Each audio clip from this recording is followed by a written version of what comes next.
بسم اللہ الرحمن الرحیم۔ السلام علیکم ناظرین، آپ یوٹیوب چینل دیکھ رہے ہیں، میں عمران خان۔ بہت ساری چیزیں آج بھی مشترک ہیں۔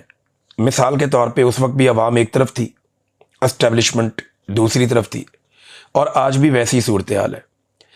اس وقت کا جو ڈکٹیٹر تھا وہ مسائل کو سنجیدگی سے نہیں لے رہا تھا، اسے ادراک ہی نہیں ہو رہا تھا کہ پاکستان کس طرف جا رہا ہے۔ آج کی ملٹری اسٹیبلشمنٹ ہو یا حکومت ہو، ان کو سمجھ ہی نہیں آ رہی کہ یہ ملک کو کس طرف لے کر جا رہے ہیں، اور فوج کا مورال خراب ہو رہا تھا اس دور میں بھی۔ آج بھی فوج اور عوام کے بیچ میں خلیج بڑھ رہی ہے ملٹری اسٹیبلشمنٹ کی لگاتار مداخلت کی وجہ سے، اور تب بھی سیاست میں فوج کی مداخلت بہت زیادہ تھی۔ آج بھی سیاست کے اندر فوج کی ادارے کی مداخلت بہت زیادہ ہے۔ میڈیا اور عدالتیں اور پورا نظام اس وقت بھی ملٹری اسٹیبلشمنٹ نے کنٹرول کیا ہوا تھا، آج بھی یہ ساری چیزیں کنٹرول کر لی گئی ہیں، اور اس وقت بھی قوم کو بھی دھوکے میں رکھا گیا، خود کو بھی دھوکے میں رکھا گیا کہ کچھ نہیں ہوتا، سب ٹھیک چل رہا ہے، حالات کنٹرول میں ہے۔ اور یہ بہت سارے لوگ کہتے بھی تھے اس وقت، میڈیا کے لوگ ہیں جنہیں استعمال کیا جاتا تھا۔ سوال یہ پیدا ہوتا ہے کہ اس وقت بھی دھوکے میں رکھا گیا، خود کو بھی قوم کو بھی، اور آج بھی وہی ہو رہا ہے۔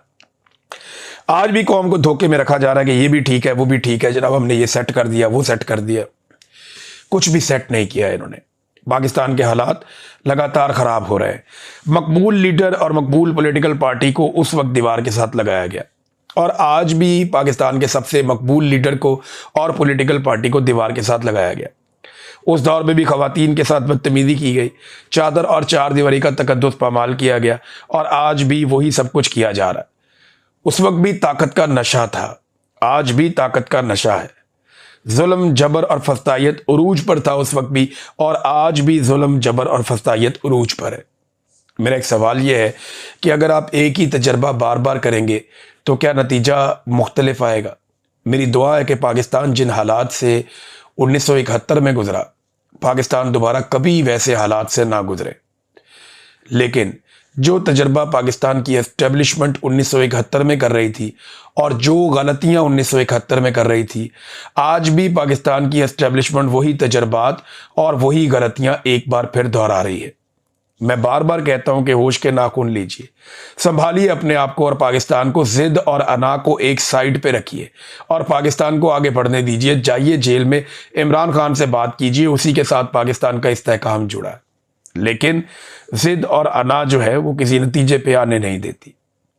فضل الرحمان صاحب میدان میں ہے، لیکن ساتھ ساتھ میں آپ کو یہ بھی بتاؤں کہ پاکستان تحریک انصاف اور تحریک تحفظ آئین پاکستان، انہوں نے فیصلہ کیا ہے کہ یہ 2 روزہ کانفرنس جو کرنے چاہ رہے ہیں، 30 تاریخ کی کانفرنس ہے۔ اب اس کانفرنس کو یہ کرنے جا رہے ہیں خیبر پختونخوا ہاؤس میں، اور یہ وارن کیا گیا ہے کہ ریاست باد رہے، کوئی شرارت نہ کرے، کیونکہ یہ وفاق اور صوبے کا معاملہ ہے۔ تو ایک صوبے کا ایک ہب ہے، ایک صوبے کا ایک نمائندہ جگہ ہے صوبے کی، خیبر پختونخوا ہاؤس صوبائی ہاؤس ہے۔ تو وہاں پہ اگر ایک پولیٹیکل ایکٹیویٹی ہوتی ہے تو اس کے اوپر کسی قسم کا کریک ڈاؤن یا کوئی دوسری حرکت نہیں کرنی چاہیے۔ تو اپوزیشن وہاں پہ اکٹھی ہو رہی ہے۔ دوسرا، فضل الرحمان صاحب نے یہ جو موجودہ آئینی ترمیم ہوئی ہے، ان ترامیم کو فضل الرحمان صاحب نے اسلام کے منافی اور کم علمی کا نتیجہ قرار دے دیا۔ یہ غیر اسلامی ہے، انہوں نے کہا دینی جماعتوں اور مختلف مکاتب فکر کے علماء کا ایک اجتماع بلانے جا رہے ہیں 22 دسمبر کو کراچی میں۔ یہ فضل الرحمان صاحب نے کال دی ہے اس کی، اور وہ یہ کہہ رہے ہیں کہ ساری صورتحال پر ہم غور کریں گے۔ میرے خیال میں استثناء والا معاملہ وہاں پہ اٹھے گا۔ یہ غیر آئینی اور غیر اسلامی ہے، اور یہ ایک ایسا معاملہ ہے جب مذہبی سیاسی جماعتیں اسٹیبلشمنٹ کے خلاف ہوں گی جس لمحے، یا جس وقت پاکستان کی اسٹیبلشمنٹ یا عاصم منیر صاحب کمزور ہوں گے، تو اس نقطے کو لے کر مولوی ان کے خلاف کھڑے ہوں گے اور ان کے خلاف فتوے دینا شروع کر دیں گے، کیونکہ یہ ان کو ایک بڑا آسان ٹارگٹ مل گیا ہے کہ آپ کہیں جی غیر آئینی ہے، یہ غیر اسلامی ہے، تو آپ یہ کیوں کر رہے ہیں۔ ناظرین، ایک اور ہے، یہ کرنل ریٹائر انعام رحیم صاحب، انہیں میں نے دیکھا میڈیا کے اوپر، اور انہوں نے بتایا جی فیض حمید کہ تحریک انصاف کے سیاسی رہنما اور کچھ یوٹیوبر سے ان کے رابطے تھے، اور وہ جناب خط و کتابت کرتے تھے اور وہ چیزیں لکھ کر دیتے تھے، اور یہ سارا ریکارڈ انہوں نے اپنے پاس رکھا ہوا تھا۔ یہ ریکارڈ پکڑا گیا ہے اور یہ فوج نے دیکھ لیا ہے۔ پھر یہ بھی کہا گیا کہ فیض حمید نے ثاقب نثار کو گاڑیاں بھی دی۔ اب سوال یہ پیدا ہوتا ہے کہ ویسے بھی پاکستان تحریک انصاف کے جو لوگ ہیں، جب فیض حمید کا نام آتا ہے یا فیض حمید کا سیاسی گٹھ جوڑ کا نام آتا ہے تو تحریک انصاف زیادہ حساس ہو جاتی ہے، حالانکہ ضرورت نہیں ہے۔ وجہ یہ کہ فیض حمید کے زیادہ احسانات شریف خاندان کے اوپر ہیں اور دیگر سیاستدانوں کے اوپر ہیں۔ پاکستان تحریک انصاف کا تو رجیم چینج آپریشن کے اندر فیض حمید صاحب کا نام آتا ہے، تو تحریک انصاف اس لیے ہو جاتی ہے تھوڑی سی اگریسو یا وہ حساس ہو جاتی ہے کیونکہ الزام ان کے اوپر لگایا جاتا ہے، فکس انہیں کرنے کی کوشش کی جاتی ہے۔ حالانکہ D G I S P R کی جو ایک وہ آئی تھی پریس ریلیز، اس میں کہیں پاکستان تحریک انصاف کا نام نہیں ہے، کسی بندے کا نام نہیں ہے۔ لیکن میری ایک گزارش ہے پاکستان کی اسٹیبلشمنٹ نے کہ اگر آپ کے پاس اتنا ریکارڈ موجود ہے کہ فیض حمید کے ساتھ کچھ صحافی بھی رابطے میں تھے، سیاستدان بھی رابطے میں تھے، تو یہ سارا ریکارڈ پبلک کیا جائے، پاکستانیوں کو بتایا جائے کہ کون کون سا صحافی D G I S I سے انسٹرکشنز لے رہا تھا، پاکستانیوں کو بتایا جائے کہ فیض حمید نے کس کس صحافی کو اور کس کس سیاستدان کو فائدے دیے۔ یہ سارا ریکارڈ منظر عام پہ رکھا جائے اور لا کر ثابت کیا جائے۔